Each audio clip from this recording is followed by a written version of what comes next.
Donc cette fois, c'est parti et je vous remercie d'être présent parce que nous allons faire un grand regain blanc consacré à un sujet important, comme toujours, vous me direz, comme toujours, mais cette fois, il y a un enjeu qui est proche dans le temps, celui des élections municipales. Les Français y accordent quand même un peu d'importance parce qu'il y a des conséquences directes dans leur vie. Donc, nous allons parler de l'abstentionnisme. Abstention piège à con, c'est le titre de l'émission de ce soir. Je vous remercie, chers auditeurs, d'être déjà présents. Donc, je remercie évidemment les participants, Arnaud Naudin et Julien, d'être d'être mes équipiers. Je remercie Lou, Arthur, Chocobo, Jean Vendée, je crois, Donay, Margot, Robin et tous ceux et celles qui vont arriver ce soir. Donc, on va parler d'un sujet qui revient en boucle chez les gens de droite, l'abstention. Certains y voient une stratégie. On va parler de tout ça, mais je vais être clair tout de suite. Je ne suis pas démocrate pour ma part. Je ne crois pas au mythe du peuple souverain, éclairé, qui choisirait rationnellement son destin entre deux bulletins. Je ne pense pas que la démocratie soit un système fonctionnel.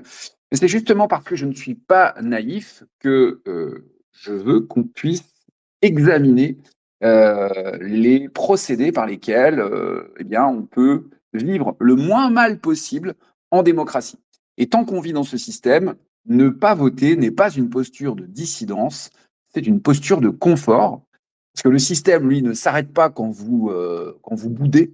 Il ne se met pas en PLS parce que vous avez tweeté ou retweeté je refuse de participer. Le système, lui, continue, les lois continuent, les budgets continuent d'être votés, les nominations continuent.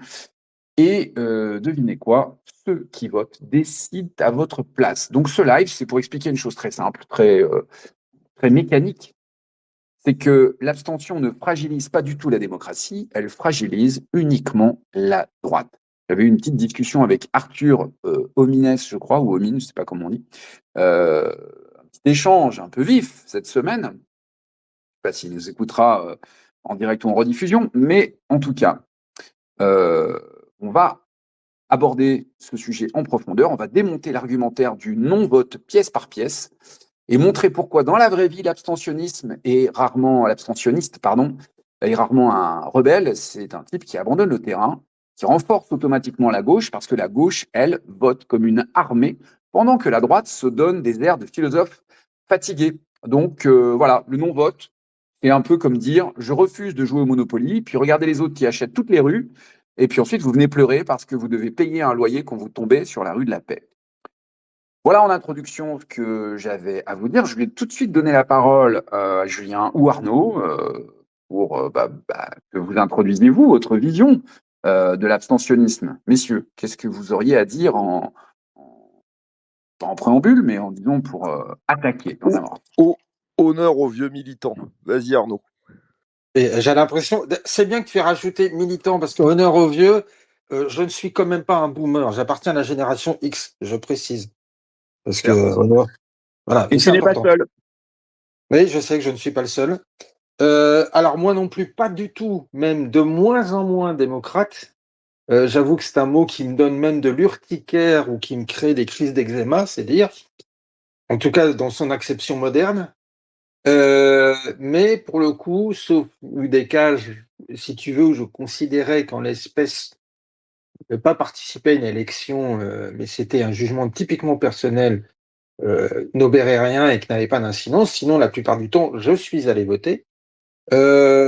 Effectivement, parce que je considère que ne pas voter est une ineptie quand on voit que les autres se mobilisent et aucun problème pour se mobiliser. Je pense qu'en plus, comme tu l'as précisé dans ton préambule, c'est la bêtise de la droite, si on ose appeler ça encore de droite, c'est-à-dire on appelle des gens en fait qui sont de centre-gauche de droite parce que l'évolution de la politique a fait qu'on est allé de plus en plus à l'extrême gauche, voire à l'extrême de l'extrême de l'extrême gauche, qui fait que des gens qui positionnent à droite à l'heure actuelle sont de vagues centristes de gauche, puisqu'ils sont républicains, assimilationnistes et, comment dire, ils n'aiment pas le racisme et encore moins la légitime préférence. Bon, bref, soit dit en passant, et qui sont pour le débat, d'autre part. Mais c'est que je pense que le vote est utile parce que c'est une façon, effectivement, comme tu l'as indiqué, d'expliquer que c'est un moyen aussi de montrer son refus. Quand vous votez, vous montrez non seulement que vous êtes pour, mais aussi que vous êtes contre. Après, le problème, c'est quand un vote est uniquement protestataire. Mais déjà, que vous montriez votre refus d'un certain nombre de politiques, et surtout au niveau local, c'est essentiel.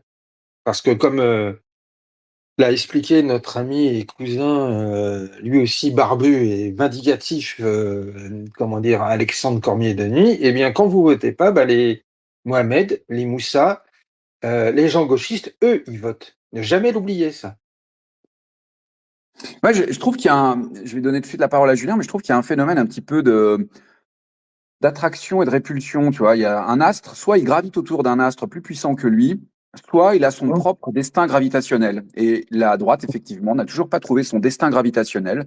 Elle gravite autour de l'astre de gauche, sans comprendre, en fait, que elle n'est qu'une sorte de frein à main, mais à la fin, elle valide des positions de gauche. Julien, toi, comment tu ressens tout ça? Quelle est ton approche par rapport à l'abstentionnisme? Alors, pour rebondir sur le tout dernier point évoqué, par Arnaud, il y avait cette, vieille légende tenace à droite qui voulait que, les halogènes depuis leur banlieue, ils votaient pas, ils s'en désintéressaient, que finalement le vote c'était un truc de Babtou. Ne serait-ce que les dernières législatives en 2024, ont prouvé le contraire. Donc, moi j'ai l'impression que c'était une excuse, une de plus, qu'on se donnait dans le milieu, si on peut dire. Bon, milieu, ça renvoie un peu à la pègre, mais bon voilà. Pour pas s'engager plus que ça, et cetera. Mais en fait, ça me fait penser à un dessin de Conque, même s'il est pessimiste. Les remplaçants, eux, ils votent et ils votent en fonction de leurs intérêts, comme un seul homme. Donc, nous, le minimum du minimum syndical qu'on puisse faire, c'est de voter aussi, tout simplement, puisque c'est les règles du jeu et on ne les a pas décidées. J'ajoute que, comme tu l'as, toi-même, expliqué en préambule, Tim, si vous votez pas vous, vous laissez les autres, voter à votre place. L'abstention, le vote blanc et tous ces trucs sur lesquels fantasment les populistes là, du front, pardon pour le pléonasme, n'ont aucune incidence, aucun intérêt. De toute façon, quand bien même ils seraient pris en compte, c'est monsieur bulletin blanc qui est élu président de la République. Non, ça c'est pas possible. En fait, heu, que dire de plus? Oui, en fait, pardon pour la répétition expressive, quand vous votez, c'est pas forcément, ou en tout cas pas forcément tout de suite, pour gagner, pour remporter un ou plusieurs sièges. C'est pour faire progresser vos idées, pour que vous existiez dans le débat public, pour faire parler de vous. C'est une caisse de résonance et ça, il faut jamais l'oublier. Voilà. Donc, si vous préférez vous retirer, comment dirais-je, sur votre Aventin, tel un ermite, vous ne servez à rien.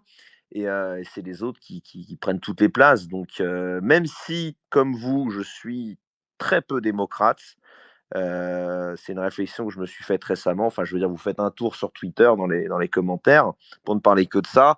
Vous ne pouvez pas tenir en haute estime le peuple, quoi. Et c'est même pas une question de niveau socio-économique. Je veux dire, vous voyez bien qu'il y a un énorme problème. C'est pas qu'en France, etc. Mais Si tu permets, Julien, là, oui, je voudrais mettre un nom sur j'en cet prie. énorme problème. L'énorme problème des gens. Alors, il y a plusieurs choses déjà. Nous ne sommes pas tout à fait convaincus par la démocratie, c'est peu de le dire en ce qui me concerne. Mais l'énorme problème en question, c'est l'apolitisme du peuple. Et son apolitisme se manifeste par, disons, plusieurs entrées. Il y a alors évidemment l'irréalisme total des propositions, il y a l'illettrisme économique, euh, le fait de vouloir des choses ou d'énoncer des choses, des desiderata que l'on ne supporterait pas de vivre 10 minutes si jamais elles devaient se concrétiser dans la vie quotidienne. Alors ça, c'est très, très français. Les gens gueulent, demandent des trucs, mais si on devait les appliquer, ça sauterait au bout de 3 mois. On parle par exemple souvent de démocratie directe, où les gens défendent un petit peu ce qu'on appelle le RIC, et ils voudraient, à les entendre, ils voudraient pouvoir voter tout le temps pour des mesures concrètes et non pas voter pour des gens, des politiques qui vont nous représenter. Là, c'est le petit quart d'heure anti-démocratie, pour que les gens comprennent que quand on dit qu'on n'est pas démocrate, c'est pas juste une impression. Moi, en tout cas, je sais pourquoi je ne suis pas démocrate, parce que si on ne dit pas ça, on a beau jeu de dire qu'il faut voter, mais il y a un contexte. Il y a un contexte. Donc, la raison pour laquelle la démocratie semble et même est dysfonctionnelle, c'est que d'une part, on a affaire à un peuple qui ne comprend strictement rien. On pourrait dire à sa décharge que c'est devenu extrêmement, extrêmement complexe. Mais les Français sont largement apolitisés ou dépolitisés, contrairement à ce qu'on raconte, ce que dit beaucoup Zemmour d'ailleurs. Les Français, vous savez, ils sont pas bêtes. Vous savez, les Français, ils sont pas bêtes, ils connaissent la politique, ils sont très, très politisés. C'est le peuple le plus politisé. Mon cul, les Français ne sont pas du tout politisés. Discuter 10 minutes avec l'homme de la rue, c'est le meilleur argument contre la démocratie, ce que disait Churchill, je crois. Bon, c'est resté vrai, c'est devenu de plus en plus vrai. Et les Français sont des cancres en politique et en économie. On dit souvent que ce sont des communistes mentaux, ce n'est pas une formule. Ce sont effectivement des gens qui ont une sorte de brume mentale concernant faudrait dire les 50 ou 70 dernières années. Il y a des choses évidentes qu'ils n'ont pas intégrées. Donc, déjà, de ce point de vue-là, la démocratie pose problème parce qu'elle s'adresse à des gens qui ne sont pas calibrés pour. On a vraiment l'impression de donner un flingue à un chimpanzé.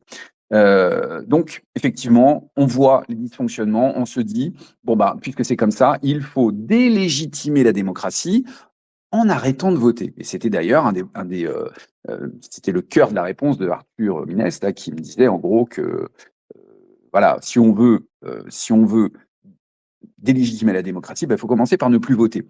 Le contexte est que je répondais, j'apostrophais Marie-Estelle Dupont, qui était intervenue sur le plateau de Pascal Praud, en disant alors moi, ça me fait bien rire quand on me qualifie d'extrême droite, parce que moi, ça fait 15 ans que quand il y a une élection, j'ai piscine. Alors, putain, ça m'a fait sauter de mon fauteuil ou de ma chaise. Je ne supporte pas d'entendre des gens qui, pour s'exonérer d'être d'extrême droite, c'est-à-dire en gros pour une sorte de confort, pour avoir la réputation de quelqu'un qui n'est pas extrémiste, on va jusqu'à dire alors moi je ne vote pas. Alors ça aussi, ça fait partie de la nullité des Français qui sont prêts à échanger leur tranquillité sociale pour un plat de lentilles. Ils sont prêts à dire non, mais attendez, moi c'est simple. Je suis tellement inoffensif politiquement, je mérite si peu le qualificatif d'extrémiste de droite que c'est bien simple, je ne vote pas. Et ça veut dire en gros, laissez-moi tranquille, j'ai peur d'être l'objet de la rumeur de gauche. C'est ça que ça veut dire. C'est ça que ça veut dire. Donc cette trouille, je la déteste. Je déteste quand les gens reculent face à la capacité d'accusation de la gauche. Pour autant, si on cesse de voter, c'est qu'en fait, on n'a rien compris au mécanisme concret des choses et qu'on est une sorte de physicien pur ou un mathématicien de la politique. Or, en politique, ce sont les ingénieurs qui gagnent. Vous savez, il y a souvent, dans le milieu de la science, il y a souvent l'opposition entre les physiciens et les ingénieurs. Et les ingénieurs sont censés être les gars qui mettent les mains dans le cambouis, qui comprennent la réalité telle qu'elle s'applique, alors que les physiciens sont un petit peu dans le ciel des idées. Bon, voilà, on est typiquement dans ce genre de truc. Les gens qui ont, alors certains qui ont lu Hoppe, vous savez, Hans Hermann Hoppe, vous invitent à dire non, mais là, la démocratie, il faut tout laisser tomber, il faut surtout pas voter. Non, précisément. Ah oui, il avait même écrit son livre, son maître-livre, je crois, qui est traduit en français, Démocratie the God That Fell, c'est-à-dire la démocratie, le Dieu qui a échoué. Oui, bien sûr, c'est le livre de référence, et évidemment, c'est un maître à penser, mais il n'empêche que si ça devait déboucher, je ne sais même pas d'ailleurs si Hans Hermann Hoppe préconise le renoncement au vote. Ça me surprendra, mais là j'ai un petit trou. Alors peut-être vous me corrigerez, je vais regarder en ligne directement. Mais il me semble que ce n'est pas ce qu'il préconise. Et en tout cas, on est là face à un. C'est un anarchiste en tout cas. Oui, c'est un libertarien. C'est un libertarien. Oui. Oui, tout à Oui. fait, tout à fait. Mais ce que je veux dire, et je conclus d'un mot, c'est que pour moi, c'est la même distinction qu'entre les physiciens et les ingénieurs. Quand on dit, puisque la démocratie est le Dieu qui a failli, puisque c'est dysfonctionnel, alors ne votons pas. Eh bien non, ce n'est pas comme ça qu'on sort de la démocratie. Moi, j'ai commencé, je veux dire, mon militantisme, j'ai commencé en étant royaliste. Je n'ai jamais été démocrate et j'ai toujours voté. Parce que d'instinct, Ah, toi aussi, tu as connu les joies du royalisme? ah, bien sûr, on pourra en parler. Mais d'instinct, je sentais, et maintenant, d'autant plus avec les arguments, que ce n'était pas le bon mécanisme pour vaincre la démocratie. La démocratie, il faut la vaincre avec ses outils. Et on en parlera à la fin de l'émission, mais il y a une autre solution pour affaiblir la démocratie tout en votant. Je rends la parole. Bah, c'est surtout, là, j'en profite pour reprendre, là, c'est l'ancien combattant politique qui parle, mais Maurras, qu'on ne pouvait pas soupçonner d'être particulièrement démocrate, c'est le moins qu'on puisse dire, donc qui était donc un physicien au sens politique d'une nouvelle monarchie, en tout cas telle qu'il la concevait, expliquait que il fallait voter et qu'il fallait surtout éviter d'être dans une logique de politique du pire. En gros, on vote pas, ça fait chuter le régime, parce qu'il disait à raison que la politique du pire, c'est la pire des politiques. Oui, je trouve la formule. Oui. Et que le désespoir en politique était une sottise absolue. C'est vrai que c'est une forme de désespoir, en effet. C'est vrai. C'est vrai que c'est une forme de désespoir. Il y a, comment dire, en fait, les gens de gauche, euh, la gauche a un avantage structurel. Il faut comprendre une chose, c'est qu'elle gagne parce qu'elle a un électorat fonctionnaire compatible, qui est stable, qui est discipliné et qui est dépendant. C'est pour ça qu'ils sont disciplinés d'ailleurs, parce qu'ils sont dépendants. Donc voilà, la gauche a un avantage structurel. La démocratie est comme une pente naturelle pour elle, parce que son électorat est composé de groupes qui ont intérêt à la continuité de l'État redistributeur. Donc évidemment, eux, ils sont d'une constance impeccable. C'est Mitterrand qui disait que de toutes les qualités, la constance était la reine, la reine des qualités. Typiquement, la gauche, c'est quoi? C'est le secteur public ou parapublic, c'est l'éducation nationale, c'est l'association subventionnés, gavés de pognon, enfin c'est les oies grasses, c'est la culture, c'est les réseaux militants, les retraités syndiqués à la con, tous ces étudiants de merde politisés là ça bourdonne, ça fait un essaim de mouche à merde. C'était la soirée de la politesse ce soir décidément. Ces gens votent parce que leur revenu, leur statut en dépendent directement. Alors que la droite, elle a un électorat qui est plus individualiste, qui est dispersé. La droite, en démocratie, elle naît sur une montée. Nous, on est des cyclistes de montée. Donc, et en plus, on adore être cynique et on n'aime pas être encadré. Donc, si tu ajoutes à ça l'abstention, bon bah, en fait, tu fais la course avec un tibia cassé, quoi. En fait, la gauche perd peu et la droite perd énormément. Donc, l'abstention, c'est un bonus automatique pour la gauche parce qu'elle vote comme une armée et nous votons un peu comme une foule.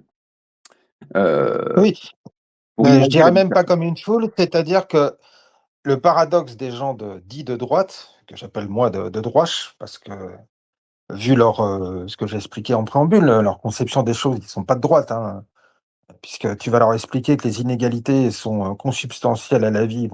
Ils vont te regarder, oui, mais c'est quand même l'essentialisme, le racialisme et tout. Tu vas leur dire oui, et ah ben non, mais c'est pas bien. Et puis les gens de gauche, de toute façon, moi déjà, quand j'entends, au-delà des conneries sur l'abstention que tu as dit à juste titre, de la part d'une pimprenelle qui ferait mieux de s'occuper effectivement de la psychologie de ses enfants que de nous donner son avis en politique. Sa place est peut-être même directement à la cousine, si je peux me permettre. Euh, mais c'est en fait les gens de droite croient dans le mirage démocrate. Le paradoxe, c'est qu'il n'y a pas plus démocrate en fait que les gens de droite. Les gens de gauche ne sont pas démocrates, ils sont utilitaristes. Ils se servent effectivement du système démocratique représentatif libéral parce qu'ils savent que le côté insurrectionnel révolutionnaire n'est plus possible. Et donc, ils ont une vision utilitariste de la démocratie. Ils ne sont pas du tout démocrates au sens où la démocratie l'entend. Alors que les gens de droite, oui, c'est-à-dire qu'eux se disent, voilà, je suis un individu seul qui fait un choix rationnel. Et mon choix rationnel, c'est de ne pas aller voter parce que tu comprends, j'aime pas les cravates roses et le candidat de droite a une cravate rose, donc je peux quand même pas voter pour quelqu'un qui porte une cravate rose. Je suis assez d'accord. Moi, je vais donner la parole à Julien, mais je pense aussi comment dire. euh, je veux dire la chose suivante. Moi j'étais il y a quelques jours en train de réfléchir à la pertinence de créer des stickers pour dire aux musulmans crois-tu que la démocratie se soit validée par le prophète? Crois-tu que ce soit recommandé? par la sunna. Crois-tu vraiment que tu peux, en démocratie, aller voter comme ça et que tu ne mériteras pas l'enfer après? Pourquoi est-ce que je pensais à ça? Parce que je me dis, voilà, ce qu'il faut, c'est démoraliser le camp d'en face. C'est-à-dire, il faut qu'il y ait le moins de musulmans possible qui votent. Bon, une fois que vous validez cette idée, si jamais vous dites, bah ouais, tiens, l'idée, elle est pas mauvaise, bon, bah, du coup, l'abstention, vous la percevez instantanément comme un flingue que vous dirigez vers votre propre temple. Voilà ce que je voulais introduire. Vous pouvez rebondir là-dessus. Mais en tout cas, l'idée de ce genre de stickers, je ne sais pas si ça vous intéresserait d'en coller, mais moi, si demain on m'en donne, je vais les coller tout de suite pour vous dire quel est le niveau de nuisance de l'abstention. Julien. Oui, bah effectivement, selon l'islam rigoriste, le vote, c'est de l'association, du shirk, comme ils appellent ça, en gros, hein, du polythéisme, de l'idolâtrie, parce que vous faites vivre activement un système qui ne juge pas selon les lois d'Allah. Voilà. Oh là là. Donc forcément, la démocratie, la social-démocratie homosexuelle, comment dire, libertine et autres, c'est pas très charia compatible. Donc effectivement, c'est pour ça que ces gens-là ne votent pas. Mais malheureusement, si je puis dire, nos chers mahométans ne sont pas suffisamment salafisés, contrairement à ce qu'on peut parfois imaginer, nous, à droite. Et Mais ouais, oui, ouais, c'est un bon axe sur lequel on peut travailler. ouais, non, mais ça serait bien si on pouvait avoir cette influence-là. Mais en tout cas, ça donne, oui, ça donne une idée de ce qu'est réellement l'abstentionnisme. Malheureusement, bon, il y a ce phénomène des algorithmes qui créent des bulles sur Internet, qui nous fait croire que les tendances qui sont actives dans nos bulles sont représentatives des tendances de la société. Et effectivement, bon, voilà, j'espère. Heureusement que non, quand même, Oui. parfois, hein, parce que tu as vu quand même le succès d'un Asselineau ou d'un Philippot sur les réseaux sociaux. Heureusement que ça ne reflète pas la vraie vie, parfois. Oui, oui, oui, c'est vrai. Après, c'est vrai que ça donne aussi une idée de ce qui se passe dans les laboratoires de pensée et aussi du caractère hermétique, enfin l'herméticité du coup, de ces laboratoires de pensée. C'est assez effrayant parce que ça veut dire aussi que les algorithmes nous enferment, donc on a finalement pas d'influence, du moins, il y a une sorte de numerus clausus des gens sur qui on peut avoir une influence, et globalement, une fois qu'on plafonne, bah, soit il faut changer de thème, soit il faut changer de discours pour augmenter l'influence. Euh, mais globalement, ça s'arrête un petit peu. Donc, c'est vrai que c'est difficile de. Et alors, ne parlons pas de l'objectif qui serait d'influencer des gens qui sont en dehors de nos milieux. C'est peut-être là, justement, que le collage d'affiches permet de casser la logique de l'algorithme. Donc, à voir peut-être. Moi, j'avoue que une campagne d'affichage, je ne sais pas ce que dans les commentaires ce que vous en pensez, chers auditeurs et auditrices. N'hésitez pas à nous dire, mais si vous... Tiens, question que je pose aux gens qui nous écoutent. Est-ce que vous seriez tenté par ce type de campagne? Aller coller des stickers disant aux musulmans, bah, voter, en fait, c'est complètement haram. Et ça vous vaut l'enfer, en gros. Allah ne cautionne pas la démocratie. Donc, si vous allez voter, bah, je sais pas comment ils disent déjà, vous ajoutez du péché, c'est comment ils disent, cette formulation débile là? Vous prenez des péchés. Vous prenez des péchés, voilà. Dites-nous en commentaire si c'est ce genre de choses. Moi, je sais que quand j'avais 20-25 ans, je signais tout de suite pour aller coller ce genre de truc, quoi. Parce que t'en penses à Moi aussi, mais c'est surtout, je pense qu'il est important de rappeler, indépendamment qu'effectivement, cette campagne pour les Mohamédans, en plus, elle pourrait être drôle parce qu'elle pourrait créer le buzz. Parce que maintenant, en combinant et campagne d'affiches, que ce soit affiches classiques ou autocollants, stickers, comme on dit maintenant, et réseaux sociaux, tu peux démultiplier l'effet et donc créer le buzz. C'est ça qui est amusant. Faut les deux, en fait. Faut, parce que tu as un effet démultiplicateur. Mais oui, oui, mais moi, je suis pour, je trouve ça très drôle. Mais si tu veux, là, je vais faire un truc un peu sérieux de rappel de principe constitutionnel par rapport au vote.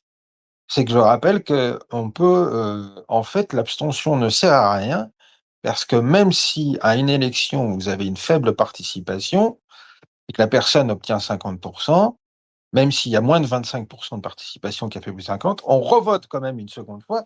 Donc celui qui n'a pas été élu au premier tour parce qu'il n'y avait pas votant sera quand même voté. Et puis, quand vous regardez les dernières élections présidentielles, vous voyez le taux de participation et les taux réalisés donc par les différents concurrents, y compris, comment dire, au second tour. Bah, certes, ils recouvrent pas totalement la moitié plus de la moitié de ceux qui sont inscrits sur les listes électorales, mais ça n'empêche qu'on reconnaît leur vote, parce qu'il y a d'autres formes d'abstention. Il y a les gens qui sont inscrits et qui ne vont pas voter, il y a les gens qui ne s'inscrivent plus ou qui ne font plus les démarches pour s'inscrire sur les listes électorales, en disant, ouais, comme ça, ouais, vous comprenez, ouais, c'est Jean-Robert, boomer débile, qui regarde ces news et qui dit, ouais, de toute façon, c'est tous des pourris, j'en ai marre, ils m'écoutent pas. Et vous lui dites, mais tu votes, Jean-Robert? Ah ben non, je vais quand même pas voter pour des pourris, parce qu'en plus, ils m'écoutent pas. Ouais, mais donc tu votes pas. Ouais, mais ils m'écoutent pas. Ben donc tu votes. Ben non, ils m'écoutent pas. Voilà, donc lui rappeler que quoi qu'il advienne, en fait, le système est très content en plus qu'il n'aille pas voter, parce que ça permet de rester entre gens qui votent. Voilà. On peut effectivement s'insurger contre le poids des retraités qui permet d'avoir en fait de réduire toujours l'arc de vote à du centrisme. Et je tiens à préciser que pour moi, le Rassemblement national est un parti de centre-gauche, ni plus ni moins. Euh, mais parce que aussi, les gens qui pourraient faire autre chose, eh ben, comme tu dis, ils ont piscine. Quand vous avez des gens qui occupent, qui se permettent, à la rigueur, si c'est le Jean-Robert, votre voisin d'à côté, qui aime particulièrement les émissions d'Hanouna et les campings avec Patrice Sébastien, vous dites, bon, d'accord, c'est une réflexion. Mais il est quand même sympa, Jean-Robert, parce qu'il fait bien, il sait bien, par contre, maîtriser la cuisson des merguez de barbecue dans la fête du village. Mais quand ce sont des gens comme justement Marie-Estelle Dupont ou d'autres, qui dans les à la télévision, sur les chaînes YouTube, à la radio, dans des podcasts, ou même dans la presse écrite, se permettent de vous donner des leçons ou de donner des leçons aux gens sur le comportement, la société qui se conduit mal avec les enfants. Mais ces personnes se disent fièrement abstentionnistes, on devrait, par principe, un animateur télé devrait leur dire, bon ben, taisez-vous. Vous n'êtes Ah pas oui, mais totalement, à totalement. donner quoi Parce que que, ce soit. attends, mais c'est terrible, parce qu'elle a quand même fait remarquer, donc le discours de Marie-Estelle Dupont, c'était d'expliquer comment petit à petit la société glissait vers la barbarie, comment on finit par avoir des gens qui vont passer devant une dame qui vient de se faire renverser sans même avoir l'idée de descendre de leur vélo pour aller l'aider. Donc elle explique, et elle l'explique bien en plus, ça a l'air d'être une très bonne psychologue, hein, donc qui est très pédagogique, elle a un vocabulaire extrêmement riche et donc c'est intéressant de l'écouter. Mais alors, c'est terrible parce que normalement, CNews existe pour réveiller un peu les boomers, leur dire mais attendez, il y a un problème là, on est vraiment en train de sombrer. Enfin, je veux dire, c'est le rôle de pro de dire mais c'est quand même pas possible. Mais on marche sur la tête. Enfin, c'est ça son boulot, c'est de dire on marche sur la tête et de le répéter 500 fois par jour. S'il y a une nana qui est normalement intellectuellement euh, légitime, Bah, qui est crédité, censé élever le niveau. Enfin, bien sûr, et qui arrive et qui dit ah bah moi je ne vote pas, mais putain, mais un mec par exemple, vous prenez quelqu'un de gauche qui va probablement s'investir en politique, qui semble tenté par ça, comme Étienne Klein. Étienne Klein à gauche, c'est quoi? C'est le symbole de l'intelligence, c'est un esprit vaste, c'est un peu le Einstein moderne, d'accord? D'ailleurs, c'est aussi un plagiaire, hein, pour le oui, coup. c'est aussi un petit plagiat, effectivement. Mais bon, c'est voilà. Il s'est fait un petit peu fesser par la tronche en biais celui d'ailleurs.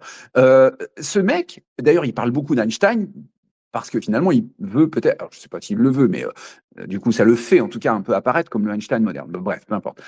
C'est quelqu'un de très intéressant. Mais jamais ce mec ne dirait, oh, moi je ne vote pas, vous savez, jamais dans la bouche d'un mec de gauche, ça n'existe pas dans la culture de gauche. Quelqu'un qui dirait je ne vote pas, comme tu as dit Arnaud, le présentateur le reprendrait. Il le reprendrait, il lui dira, ah bon, vous donnez les clés du bus à la droite alors. Pascal Pro, lui, rien. À droite, c'est quasiment valorisé. Alors que, évidemment, la gauche, elle adore l'abstention. Parce que l'abstention, ça transforme la société en minorité active en réalité. Quand la participation baisse, ben, les militants pèsent plus lourd. Les réseaux institutionnels, ils dominent. Les minorités organisées, ben, elles capturent tous les leviers. Et qui c'est qui maîtrise tous ces putains de réseaux?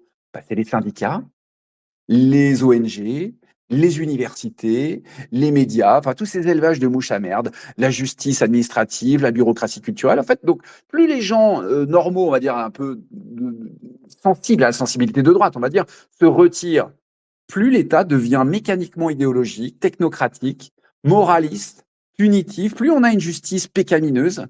Donc l'abstention, en fait, elle accélère exactement tout ce que la droite déteste, quoi. C'est la gouvernance par les clercs et par les activistes. Donc, donc voilà, je veux dire. Et puis même, Vas-y. et puis même localement. C'est-à-dire que ces gens de droite qui, à un moment, se sont préférés se diviser et qui pinaillaient sur les candidats en 2001 face à Delanoë, mais même chose en 2008, en 2014 contre Hidalgo, sans parler de 2020, tous ces gens de droite qui ont dit ah ben non, avec le Covid, vous comprenez, je vais pas voter et tout. Ah, moi, je suis quand même allé voter. Qui sont là, il faut quand même horrible, c'est socialiste qui gère Paris, c'est horrible, parce que c'est devenu. Oui, mais vous faisiez quoi? Ça demande même pas, allez, on va être gentil, ça demande 10 minutes une fois tous les 6 ans.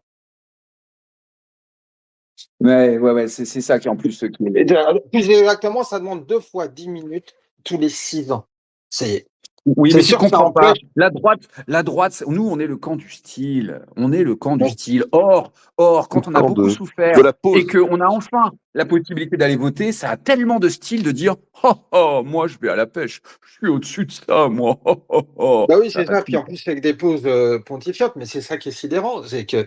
Et pour revenir à ce que tu dis, et là aussi, c'est pour ça que quand c'était une phrase de Guy Mollet, qui était un ancien patron de la CFION, patron qui était président du Conseil, donc Premier ministre, mais qui avait plus de pouvoir sous la 4e République, avait qui était dit, pour l'Algérie française. oui, qui avait une position, oui, qui pour le coup, c'est lui qui a envoyé le contingent et qui a fait surtout les rappeler, et puis qui a donné les pleins pouvoirs à la 10e DP pour faire la bataille d'Alger avec le résultat que l'on connaît. En tout cas, sur le plan militaire, c'était une parfaite réussite. Ouais. Sur le plan politique, c'était autre chose, mais bon, ça, c'est pas la question. Mais Guy Mollet parlait de la droite la plus belle du monde, il a parfaitement raison. Il a parfaitement raison. En fait, la droite, en fait, elle se complaît, et ce qui est amusant, c'est ce que disait. Il y a beaucoup de gens qui sont comme ça. Oui, moi, je suis pas n'importe qui lisent les bons livres de Dominique Vénère, mais je pense qu'ils n'ont jamais lu Le Cœur rebelle parce que Vénère, lui, critiquait ce genre de comportement de gens qui collectionnent les bons livres, qui se pavanent dans une pleine situation, mais qui, en fait, ne veulent pas être confrontés à la réalité. Parce que c'est tellement plus simple de rester d'entre soi, de boire un bon vin, ce qui est très agréable en soi, mais surtout de ne pas se mélanger au peuple. Parce qu'en fait, aller voter, c'est se mélanger aux autres, et donc au peuple. Oui, non, mais c'est vrai. C'est vrai que la gauche peut remercier chaque abstentionniste parce que c'est son électeur invisible en réalité. Ah oui, mais façon. Et puis même, ce qui est amusant, c'est que là, quand on parlait de Jean Robert, le gros beauf, on l'en connaît tous, qui maintenant regarde CNews parce que quand même, quand il entend Pascal Praud, c'est vrai que on est quand même dirigé par voilà. Et quand il entend les tirades de Pascal Praud, il est content d'être rassuré parce que ça le rassure en fait. Et puis en plus, il a découvert la à un droite. moment, il y en a marre, quoi. Il y en a marre, quoi. Ouais. Puis on nous prend pour des cons, hein. C'est plus possible, moi, ma bonne dame. Ah non, on ne nous dit pas tout. On ne dit pas tout parce que même moi, j'ai Anne regardé Romanoff. là, dernièrement, Jean-Robert, c'est le genre de dire ah ben, on m'a transmis une vidéo, je connaissais pas, là, une superbe chaîne là, qui s'appelle TV Liberté. Franchement, on nous prend vraiment pour des cons, hein. Donc, bref, parce que c'est tout à fait le public. Mais non, Oui. on en plaisante, mais c'est exactement ce public-là. Et après, c'est la ce pente. public. Bon. Voilà. Ouais. Mais ce public, effectivement, d'abstentionniste, la gauche, elle est très contente parce qu'effectivement, elle se dit, ces gens ne se déplacent pas, ils ne voudront jamais se déplacer. Et donc, elle peut servir son agenda parce qu'à tel point que même tous ces gens-là qui se donnent un style, un genre, en disant, moi, je suis au-dessus du lot, je ne vais pas voter, à force, qu'est-ce qu'ils deviennent? Des commentateurs des avancées de la gauche. Ni Oui, c'est plus, ni exactement moins. ça, ouais. C'est exactement ça. Ça devient, en fait, oui, il y a aussi une flemmardise et un apolitisme qui étend son règne. Ces gens, effectivement, deviennent des Surtout à commentateurs droite, dans un c'est-à-dire éditeur de que jeux vidéo. surtout à droite. Ce qui est sidérant, c'est que s'il y a bien en France, je suis d'accord avec toi, de manière générale, la France n'a pas un peuple politique ou politisé, ne l'a jamais été, en fait, parce que pour différentes raisons, quand il n'y avait plus les rois, elle a eu l'empereur ou la République, donc elle était contente de déléguer à une sorte de sauveur suprême tout ce qui va. Et donc, c'est pour ça que, en fait, Mais elle est finalement, toujours de contente de Gaulle, c'est voter un peu pour ça aussi, hein, et Pétain d'ailleurs. Ah mais non, mais c'est le système de la Ve République. Encore plus depuis l'élection au suffrage universel direct. Oui. Il y a vraiment ce côté sauveur suprême qui Oui, s'est voilà. accentué en plus avec le quinquennat. Mais en fait, Ces gens, s'il y a bien une partie de la population qui est encore moins politisée que l'autre, c'est la droite. La droite est vraiment la plus nulle en termes de politique. Parce qu'elle ne réagit que par de l'affect, mais de l'affect mal placé. Bah, C'est-à-dire que les euh, gauchistes, ils connaissent même inconsciemment Gramsci, Trotsky, etc. Et nous, à droite, ils on a l'appliquent. du mépris pour cette culture militante, globalement, faut le dire, hein. Bah oui, mais moi, mais la droite, par exemple, c'est que là, on parlait d'humour ou d'humour de mal placé, qui est souvent très mal fait. C'est les mauvais films, par exemple, les mauvais sketchs que vous voyez là sur Boulevard Voltaire, où ils se moquent des woke. C'est très bien de se moquer des woke. C'est vrai que le premier réflexe, on peut se moquer des cheveux bleus qui se prennent pour des licornes un jour pair et pour je sais pas, pour une espèce de je sais pas, ou peut-être de pingouins un jour impair, mais n'empêche que bah, les woke, ils ont réussi à imposer leur agenda. C'est bien, c'est ça, le problème de la droite, c'est qu'elle se moque des choses parce qu'elle ne occupée que par le style, Ouais, mais sauf qu'elle ne sait on pas que aimait bien derrière, il y a des dire gens qui avancent. qu'ils allaient tous finir à McDo. Bah non, en fait. Ils finissent Ben non. professeurs, ils finissent directeurs d'université, ils finissent députés Et puis, parfois, ils finissent dans les et administrations, dans les ils finissent administrations, directeurs. les petites mains et autres. Ouais, ouais. Mais pas que des petites mains, parce que parfois aussi, ces gens qu'on prend de haut parce qu'ils ont un master ou un doctorat de sociologie, eux passent des concours de la fonction publique et ils se retrouvent avec des rangs d'attachés principaux, Ouais. voire d'administrateurs, c'est-à-dire des cadres de la fonction publique. Et Oui, ils imposent un agenda, avec, parce que même avec au de ministère de surcroît la police, des salaires mirobolants, voilà. évidemment. Pendant que la droite, elle, effectivement, elle trouve très drôle de faire des écoles de commerce et puis de laisser partir aussi ses enfants. Alors après, oui, vous avez raison là-dessus, mais il y a quand même une chose, c'est que alors ça demande reprendre un système en main, ça demande une quantité de travail pour laquelle la droite n'est pas prête, Parce pardon. qu'elle ne veut, tout simplement, Tim, Elle n'est c'est pas parce que prête la pour droite, le coup. c'est parce qu'elle, non seulement elle n'est pas prête, mais c'est surtout, elle ne s'est jamais donné les moyens d'être prête parce qu'elle ne veut pas travailler. En fait, Oui, la oui. droite veut commenter et donner et faire un bon mot. C'est le film ridicule. En fait, la meilleure synthèse de la droite, c'est le film ridicule. Alors, je ne sais pas si Julien et toi, vous voyez de quel film il parle, donc je vais résumer. En fait, c'est un film qui a été bien Laurent fait. Firode, là. Voilà. Non, non, non. Qui Le réalisateur, c'était attendez Patrick voir. Lecomte. Lecomte, Patrice merci. Lecomte. Ça se Ah, vous passe parlez en fait. des vrais films qui ont eu qui ont eu un succès avec des vrais acteurs, quoi. Parce que Voilà, et qui je a vois un plein excellent film avec Bernard Giraudot. Ah oui, parce Je que sais plus. je vois plein depuis quelques mois, quelques années, des petites scénettes qui ont beaucoup de buzz, hein, sur Twitter, Instagram et tout. Bon, enfin, c'est très bas du front quand on se moque du wokisme, on se moque, Ah d'accord, ouais, c'est pas ça. Non, non, donc le film ridicule, effectivement, le film ridicule qui montre justement la société d'Ancien Régime à Versailles autour des bons mots. Ça se passe sous Louis XVI. Les gens qui aiment bien faire un bon mot et tout. Ça, c'est vraiment la droite. C'est qu'elle aime faire des bons mots, elle s'amuse à la cour à Versailles, c'est très amusant, mais sauf qu'elle voit pas la société qui est en train d'arriver et qui la balaye en, allez, en quelques semaines en 1789. C'est ça la droite. Ni plus C'est ni moins, exactement c'est ça. ça la droite. C'est exactement ça. Le film de Patrice Lecomte, je sais plus, est vraiment illustre à merveille le propos, en effet. Le comment dire, le goût du bon mot jusqu'à la mort, quoi, jusqu'à la mort est vraiment un truc de droite, ce qui fait que c'est Guy Mollet, hein, je crois, le mec qui a inventé l'expression la droite la plus bête du monde. Oui, Euh, c'est ça, c'est ce que je disais tout à l'heure, le Guy Mollet de la SFIO qui parlait en 1956 de la droite la plus bête du monde. C'est exactement ça. C'est-à-dire qu'elle. Et en plus, le problème de la droite, c'est qu'elle fétichise comment dire, des régimes ou des systèmes qui sont déjà morts et qui sont morts. S'ils sont morts, c'est qu'il y avait bien une raison. Si la monarchie française est tombée en 1789, c'est qu'il y avait moult raisons et que c'était pas une question de complot, hein, même si des gens ont été contents qu'elle tombe, mais c'est parce qu'elle devait tomber, hein, c'est comme le système de l'Union soviétique, hein, ou le régime tsariste en 1917, c'est que ça devait tomber. C'est que comme un fruit les pourri. systèmes. Voilà, c'est ça, ni plus ni moins. C'est que il y a les systèmes, au bout d'un moment, ils arrivent à une chute, et c'est la même chose. Et on pourrait le dire après tout, la même chose du régime démocratique, mais c'est pas la question. Mais c'est que, effectivement, en c'est fait, ça. les gens de droite, je m'excuse de t'interrompre, Arnaud, mais les gens de droite croient vraiment que une absurdité en politique est une sorte d'obstacle. Alors que, en fait, pas du tout.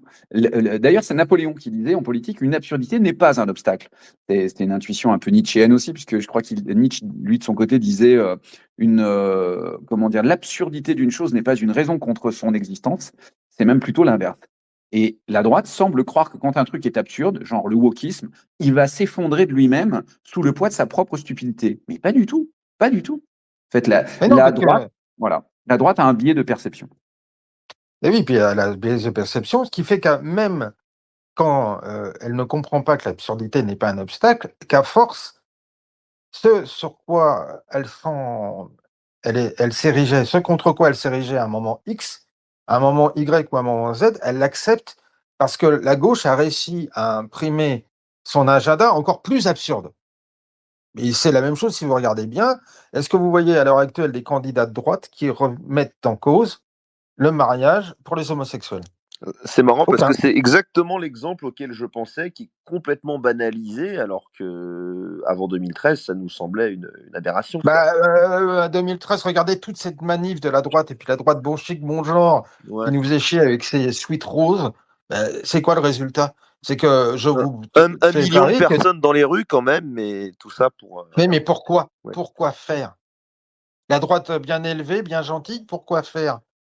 C'est cette droite bien élevée, bien gentille, qui refusait en plus qu'on attaque la police. Bon, bah, au moment, il faut assumer, quoi. Alors que la La, police, de son côté, elle se gênait pas, hein. Bon. la droite a toujours été confie dans le respect de la loi. Euh, alors, je ne dis pas qu'il ne faut pas respecter la loi, bien sûr, mais globalement, la gauche n'a pas ses Ah ouais, prudences, elle n'a pas ah ouais. ses soucis de l'élégance, quoi. Donc, puis après, bon, il y a aussi un truc, il y a aussi un truc que les Français sans culture politique doivent comprendre, c'est que l'abstention, ça augmente aussi le poids des villes. Ah Parce oui, que c'est dans les campagnes qu'on déprime. Alors, disons qu'à à droite, en gros, on politise sa déprime. Parce que ne pas voter, c'est aussi un petit peu ça. C'est totalement manquer d'agressivité politique et politiser ce manque d'agressivité. Mais il faut bien comprendre que dans le rapport ville-campagne, c'est les campagnes qui perdent. Si vous êtes un Français de la campagne, tenté par ce côté dandy de la politique, qui dit oh, bah, moi, oh, vous savez, machin, histoire de s'identifier un peu à quelqu'un qui aurait les moyens de ne pas voter. Ça aussi, c'est peut-être un peu des croyances de luxe. Croire qu'on a les ouais. moyens de ne pas voter. Bah non, mon gars, souvent, tu n'as pas les moyens de ne pas voter, hein. Donc là, on voit bien que ça donne encore plus de pouvoir aux villes. L'abstention augmente le poids des villes. Donc ça, c'est voilà, quand la participation baisse, c'est plutôt les zones rurales périurbaines qui décrochent le plus en influence politique. Et c'est précisément des zones de droite. Donc les Ah centres urbains c'est exactement ça. C'est que c'est et en plus les tellement banlieues pèsent plus lourd. Pardon. et c'est tellement effectivement cette croyance de luxe, donc ce biais sur le luxe de ne pas voter, que j'ai autre chose à faire et puis qui m'écoute pas. Bah, on l'a vu avec les gilets jaunes. C'est-à-dire cette incapacité à se politiser fait que ces gens ont cru à cette espèce de mirage égalitariste des gilets jaunes, le REC et compagnie, mais incapables de se penser politiquement, ce qui fait qu'elles ont été balayées, et notamment médiatiquement. C'est qu'au-delà, si tu veux, de la violence, de la répression des forces opérées par le gouvernement, c'est que même politiquement, elles ont été totalement balayées. Ah oui. Oui, bien sûr. Oui, et puis il y a cette croyance aussi chez beaucoup de gens apolitisés que le non-vote produirait une sorte de signal exploitable. Bah non, pas du tout. Le non-vote, ça produit pas un signal exploitable. Le système n'interprète pas le silence, hein. Il avance. Ça me fait penser à cette scène là dans Avatar où il y a le mec là qui se met devant pour pas qu'on écrase l'arbre et tout. Et puis le type là qui est dans le gros tank énorme dit chef, qu'est-ce qu'on fait? Il y a un mec devant. Qu'est-ce que je fais? L'autre, il fait, bah t'avances, il va se pousser. Et puis là, il enclenche la première, le tank se met à rouler, et puis l'autre est obligé de dégager, il fait tu vois, il se pousse. Voilà, c'est ça le système. Tu peux utiliser ton vote blanc autant que tu veux et croire que ça va générer, je sais pas quoi, comme sur la place Tiananmen, que le système va tomber en panne. Non, non, le système, il va dire Non, non, on mais avance. en plus, en Tiananmen, le système n'est pas tombé en panne parce qu'ils ont laissé les étudiants chinois s'amuser pendant un mois, et puis après, ils ont envoyé les tanks et on a vu ce qui s'est passé. Et que je peux t'assurer que depuis bientôt maintenant 37 ans, personne ne retentera à nouveau une opération comme celle-ci sur la place Tiananmen en Chine, hein, soit dit en passant. Ouais. Mais Oui, oui, oui, c'est oui. la même chose. Mais c'est parce qu'effectivement, les gens n'ont pas compris qu'en fait, le système, il en a rien à foutre que tu ne votes pas. Au contraire, il se dit, bon, ben, il a rien compris, voilà. Surtout que ça s'accompagne de rien d'autre. Ça s'accompagne pas d'un refus de payer ses impôts ou ce genre de choses, d'une mise en Voilà. Mais grève par contre, généralisée où tu bloquerais Très vraiment le juste, système. très C'est juste. juste que bon, des mecs qui restent chez eux, du coup leurs paroles ne comptent pas. Ok. oui, mais c'est ça, parce que le seul moment où effectivement le système a pris peur, quand il y a eu le mouvement Poujade, c'était pas tellement que les artisans, les commerçants se constituent en force politique et entrent à l'Assemblée. Mais en fait, ça a été récupéré par De Gaulle parce que c'était pour plein de raisons. La grande crainte et ce pourquoi à un moment le système s'est rebellé, il y a eu la même chose au début des années 70 avec du siècle dernier maintenant, il y a quasiment plus de 50 ans. C'était le Sidunati, c'est parce que les artisans et commerçants et indépendants pratiquaient la grève de l'impôt. Et ça, par contre, ça c'est une vraie Voilà, c'est crainte ce pour le qu'on disait. Bah système de oui. la crainte de l'impôt. La vraie révolution, c'est pas payer l'impôt, hein. Oui, mais Exactement, bien de sûr, toute façon, évidemment. toutes les grandes frondes, révoltes ou même révolutions sont au départ fiscales. Et même les Gilets jaunes, c'était un petit peu ça au départ, en fait. Donc, Les gilets jaunes, c'est un incontournable, tout simplement.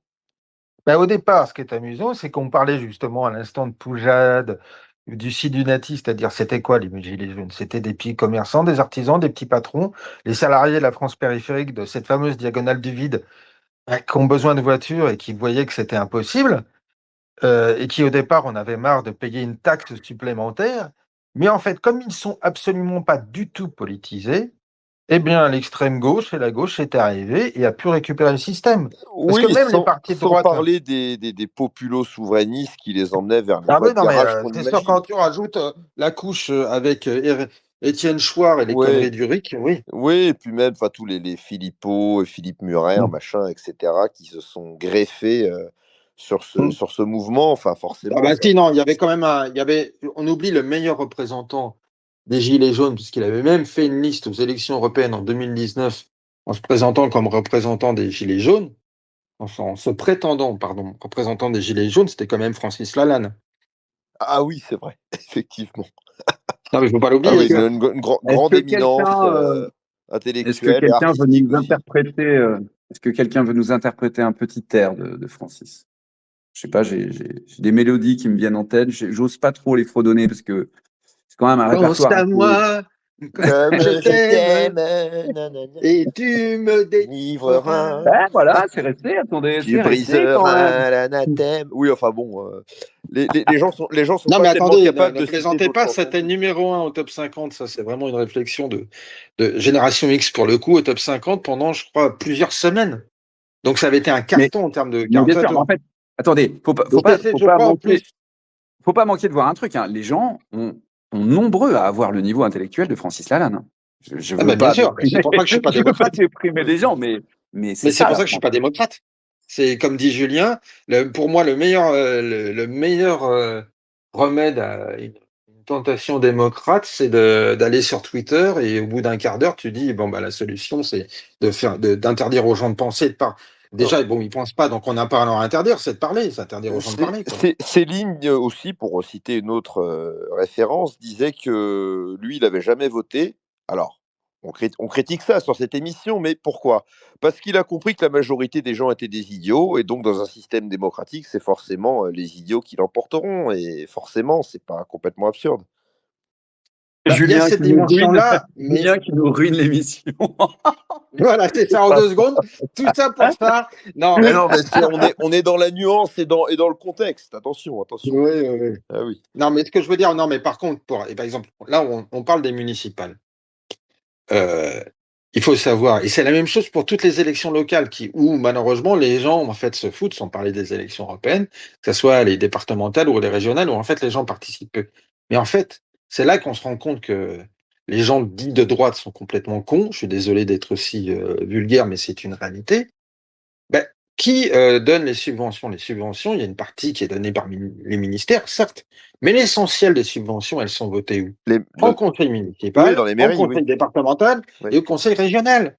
Bah, c'est Donc, comme ça que les maires ou les candidats font du clientélisme, de toute façon. bah oui, Ah, bah, oui. on va financer vos trucs, etc., etc. Bah oui. Bon. Mais non, et donc si la droite était intelligente, ce qui est beaucoup lui demander, hein, ben elle ferait au lieu de s'insurger contre le clientélisme et tout ça, et puis blablabli, le style et compagnie, elle ferait du clientélisme, sans dire le mot peut-être, parce que c'est un peu tabou, mais elle ferait du clientélisme blanc. Oui, bah, de toute façon, c'est le principe de base du judo, hein. Tu utilises la force de l'autre pour gagner. Enfin, voilà. Oui, Faut être intelligent, quoi. Mais de toute façon, la droite, actuellement, ou ce qui en tient lieu, pardon, elle veut débattre avec les antifas. Donc, à un moment, qu'est-ce que tu veux faire? non, Oui, non, non, non, mais non là, seulement elle veut oui, oui, bien débattre sûr. avec les antifas, et elle t'explique, en se faisant humilier devant tout le monde, que les antifas sont les vrais Les vrais fascistes. fascistes, voilà. Oui, oui, bah, donc en fait, Ouais, ouais, le logiciel de la droite, de ses représentants, est de gauche, fondamentalement. Donc, forcément. je vois que vous avez adoré l'épisode de Jordan Florentin qui finit enfariné. Ben Oui, non, mais mais si tu veux, si c'est pas tu le veux, seul. c'est un épisode qui s'ajoute à tous les autres, quoi. Oui, bien sûr. Ah bah totalement, Mais, totalement. non, Et mais puis là, même, je ne sais plus quel autre qui s'est fait humilier, je crois à la fac de Caen. Je veux dire, Ah oui, l'espèce d'homme soja, là, Lino, je sais pas quoi. Ouais. ouais.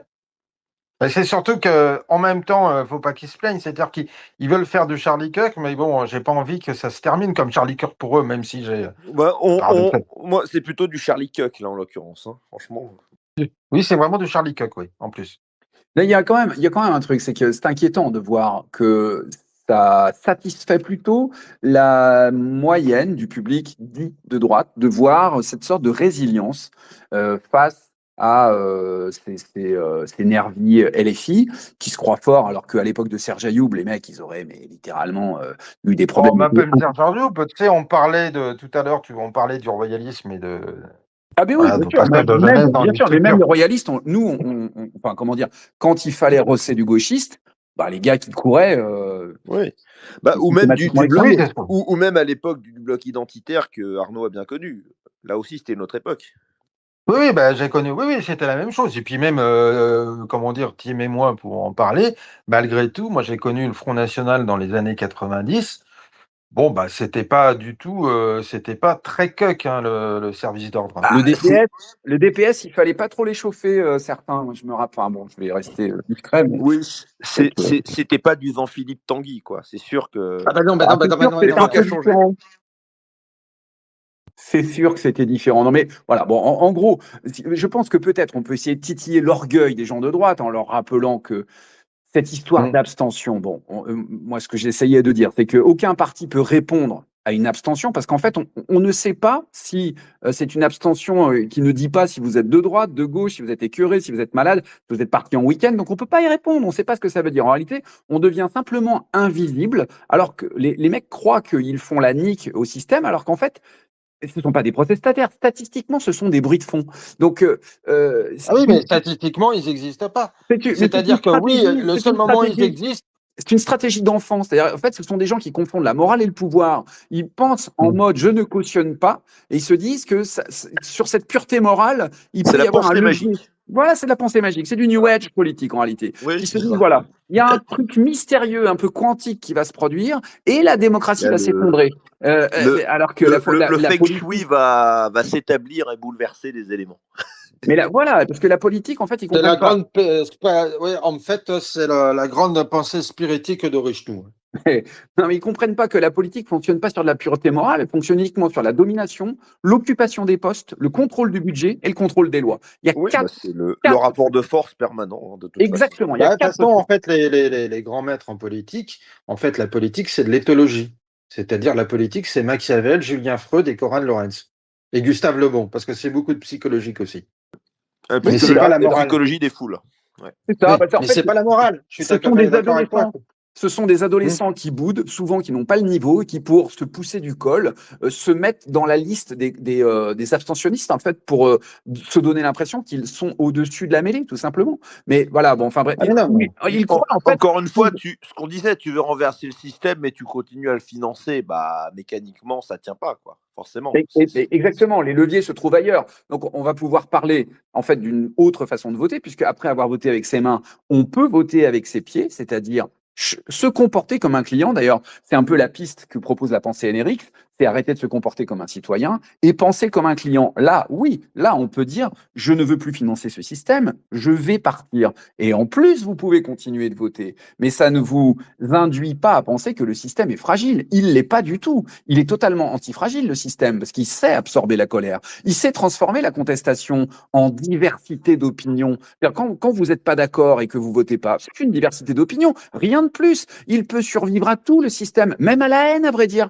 Même avec 30% de participation, le système dira bah, les élections ont eu lieu, merci à tous. Donc en Elles fait, ont parlé. exactement, l'abstention, c'est un pari stupide, en fait, parce que tu sacrifies ton influence pour une crise hypothétique qui n'arrivera jamais. Donc, moins tu votes, plus tu renforces les extrêmes bureaucratiques. Voilà. Vous qui êtes d'anciens maurassiens, la République ou l'État gouverne mal, mais se défend bien. On y revient. Mais c'est en plus, c'est un républicain qui l'avait sorti, cette formule. Mais par exemple, bah oui, les cyniques lucides, c'est pas ce qui a manqué dans l'histoire parlementaire, gouvernementale de la République. Mais là, on parle effectivement du scrutin qui est le plus immédiat, qui a lieu dans un mois, qui est celui des élections municipales. En tout cas, le premier tour, 15 mars, second tour, 22 mars. Rappelez-vous les élections municipales de 2020. De 2020 ou je sais plus. On était en plein dans l'épisode du Covid. C'était complètement ubuesque. On se demandait si ces élections allaient avoir pour lieu, compte tenu de tout ce que ça impliquait. Elles ont eu lieu. Dans beaucoup d'endroits, elles se sont manifestées effectivement par une abstention massive. Mais est-ce que ça a empêché d'avoir des maires? Est-ce que ça a empêché d'avoir des conseils municipaux? Est-ce que ça a, par exemple, permis à que Paris ne soit plus dirigé par Anne Hidalgo? Non, pas du tout. Résultat, toutes les grandes métropoles de France sont de gauche maintenant. À même tel point que tu as des métropoles historiquement de centre droit sont maintenant dirigées par des écolos avec les résultats qu'on connaît. Bah oui. Bordeaux, Strasbourg, Lyon, Marseille. Poitiers. Ils ont compris un truc, les gars. Ils ont Besançon. compris un truc, je veux dire. Ils cherchent pas le peuple, en fait, les mecs de gauche. Ils cherchent les réseaux mobilisés. Donc, en fait, ils parlent Oui. aux syndicats, aux lobbies, aux associations, aux médias, aux groupes de pression. Et le résultat, c'est que le politique devient encore plus idéologique et encore plus hors sol. Donc, en fait, l'abstention, ça punit pas les élites, ça les rend juste encore plus puissantes. C'est tout simple. C'est tout simple. C'est-à-dire que ça permet au système de rester dans son entre-soi. Et effectivement, c'est le cas. Moi, je l'ai vu. À un moment, j'avais tenu un bureau de vote. J'étais un des assesseurs, si tu veux, d'un bureau de vote. J'ai vu un moment un type de la mairie, d'où j'étais, c'était une mairie socialiste, qui est allé regarder les listes, ce qui est strictement interdit, moi je commence à dire, mais comme par hasard, le président du bureau de vote était lui-même membre du Parti socialiste, donc c'était un peu compliqué. Eh bien, les types, effectivement, regardez, le type certainement connaît qui va voter parce qu'il est, en gros, bénéficiaire d'un logement HLM dans le bureau de vote. Eh bien, il est allé le voir pour lui rappeler qu'il fallait voter. D'ailleurs, ce que tu me dis me fait penser à une chose.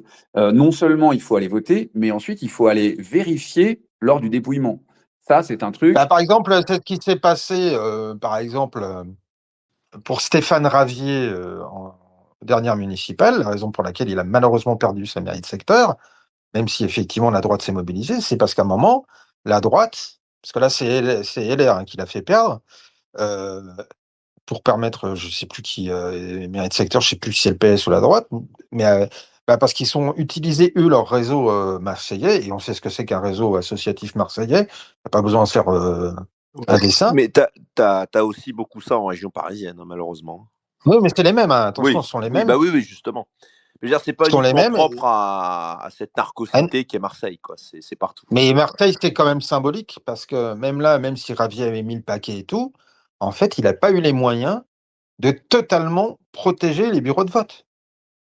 Et pourtant, c'était son secteur. Ah ouais, d'accord. Donc on est vraiment face à en plus une baisse comment dire, de qualité des réseaux, même un effondrement au niveau des réseaux, parce que ça, c'est la base de la base, euh, électoralement, d'avoir des réseaux de gens capables d'aller vérifier, de faire les assesseurs dans les bureaux de vote. C'est vraiment un indice. Ça. Quand on perd en influence, on n'a plus de quoi aller vérifier. Et ça, évidemment, les mecs en face s'en emparent Ah oui, tranquillement. très bien, parce que moi j'avais été candidat c'était pour les départementales. J'ai réussi à faire invalider au premier tour parce que le canton où je me présentais est un canton dirigé par le Parti communiste, avec une ville historique qui est un bastion historique du Parti communiste là où je suis, parce que tu avais une usine Renault juste à côté. Donc voilà. Et en fait, il s'était avéré que bah, comme les mecs avaient tenu, j'avais regardé, si tu veux, le PV de tous les bureaux de vote de la commune en question. Tous les bureaux de vote de la commune en question, qui est donc tenue par les mairies communistes, tous, il y avait une irrégularité. Du style, un type qui n'est pas inscrit dans le bureau de vote, il est quand même autorisé à voter dans le bureau de vote. Écoutez, messieurs, on s'approche de la fin de l'émission. C'est la République bananière, quoi. C'est effrayant. Bon. Ouais, en plus, c'est une mairie qui est très contente, si tu veux, comme par hasard, d'avoir le drapeau palestinien et le drapeau sud-africain. Et Oui, pas le bon drapeau sud-africain. Hein. oui, pas le drapeau orange, oui. Oui. Donc, bah, écoutez, moi, je vais vous proposer de nous donner un mot de la fin. Rapidement, je conclus pour ce qui est de ce que j'avais à dire sur ce sujet, avec une adresse à Marie-Estelle Dupont et à tous les gens qui trouvent ça pertinent de s'abstenir, parce que il y a un gigantesque problème à la clé, c'est que nous sommes dans un pays qui est arrivé à une période charnière où on peut basculer dans la barbarie islamiste chaque jour. On va directement vers ça. Donc aujourd'hui, ça n'est plus entendable. Des gens qui ont ce niveau d'influence et qui disent, oh, vous savez, moi, à chaque élection, j'ai piscine. Donc moi, Marie-Estelle, très bien, hein, mais il faut juste être cohérent. Quand tu vas à la piscine, après, il ne faut pas venir expliquer aux nageurs comment gagner la course. D'accord? Parce que la politique, c'est pas une conférence, c'est pas un podcast, c'est pas un discours sur un plateau télé, c'est un rapport de force. Donc, j'ai piscine à chaque élection. Ça veut dire quoi en français? Ça veut dire je laisse les autres décider et puis je reviens faire la morale. Ça, c'est pas de la lucidité, c'est pas de l'élégance intellectuelle, c'est pas de la hauteur de vue. En gros, c'est une forme du confort bourgeois. Donc, je sais pas si tu sais comment s'appelle quelqu'un qui refuse de voter, mais qui vient quand même euh, donner son avis, voilà, qui accepte les invitations sur les plateaux télé. Ça s'appelle pas du tout un dissident. Ça s'appelle un passager. Et en général, les passagers, Oh, oui, oui, c'est ça, c'est la fameuse expression, c'est les gens qui sont lave les mains, en fait, n'ont pas de main. oui, voilà. Alors, le fait, les passagers, ils font pas les lois, ils les subissent. Donc, j'ai piscine à chaque C'est une élection. citation de Peggy, ça, je crois. Ils ont les mains C'est propres, possible, mais mais en alors fait, ils là, n'ont pas de mains. je sais, Ouais, je sais plus. c'est fort possible que ce soit du Peggy. Peggy, justement, qui, lui, était très remonté contre une bonne partie de ses passagers, n'a jamais appelé à ne pas voter. Hein. Bah oui, évidemment. Oui, en plus, en plus. Alors, je termine juste avant de vous laisser conclure, messieurs. Donc, quelqu'un qui me dit j'ai piscine après chaque élection, moi, je lui dis ne viens pas te plaindre que le pays coule. Parce que c'est ça l'abstention, c'est aller barboter pendant que les autres prennent le pouvoir. Donc, avec beaucoup de respect pour Marie-Estelle, si tu veux vraiment ne pas être d'extrême droite, commence par être adulte politiquement. Parce que ceux qui votent et qui ont piscine, on arrive à la période où ça n'est plus entendable. Voilà ma conclusion. Messieurs, quel serait votre mot de la fin? Moi, c'est simple, emmerder la démocratie, allez voter. Très bien, très beau. Ah, c'est pas mal. Je ne réussirai pas à faire mieux, mais simplement, exprimez-vous. Voilà, si vous ne le faites pas, il ne se passera rien et vous n'y gagnerez rien. Donc, montrez que vous existez, envoyez un message. Churchill disait aussi que la démocratie était le pire des régimes à l'exception de tous les autres. Ça veut bien dire ce que ça veut dire. Messieurs, oui, très bon mot de la fin, très bon rappel, effectivement. Il y a s'exprimer par les urnes effectivement, sera de toute façon la moins mauvaise version, en attendant qu'on puisse enfin accéder à l'ère post-démocratique, auquel effectivement il ne faut pas renoncer. Mais simplement, l'abstentionnisme n'est pas la voie pour y parvenir. Chers Disons auditeurs, que si je peux me permettre un petit jeu de mots pour revenir sur ce que disait Julien, et je sais que Julien est adepte des jeux de mots, c'est il faut s'exprimer certes par les urnes, mais aussi par les burnes. je prends. Pas mal, pas mal. C'est Johnny Validé. Écoutez, messieurs, je vous remercie beaucoup pour vos interventions qui étaient pertinentes, instructives. Moi, en tout cas, j'ai aimé partager ce moment avec vous, comme dirait Valérie Rottweiler. Et avec plaisir, comme on dit dans les Yvelines. Voilà.